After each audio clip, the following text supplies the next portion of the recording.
अस्सलाम वालेकुम, आप देख रहे हैं पीए न्यूज एचडी और मैं हूं आपके होस्ट सादिया बतूल।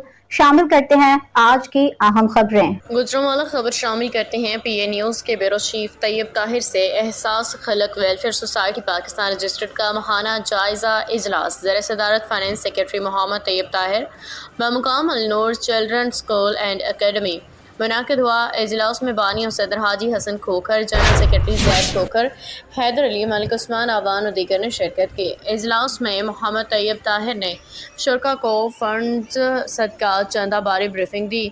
ईद उल अजहा के हवाले से इज्तिमाई कुर्बानी बारे मुशावरत की गई। इस मौके पर हाजी हसन खोखर ने कहा कि हर साल की तरह इस साल भी ईद उल अजहा से कबल मुख्तलिफ मकामात पर आगाही सेशंस रखे जाएंगे, जिसमें लोगों को ईद वाले दिन सफाई सुथराई समेत दीगर मामलों पर लेक्चर्स दिए जाएंगे। मोहम्मद तैयब ताहिर ने कहा कि ईद के बाद Alnoor children school and academy में हेल्प कैंप लगाया जाएगा, जिसके लिए माहिरीन तिब डॉक्टर्स हजरात की खिदमत हासिल की जाएंगी।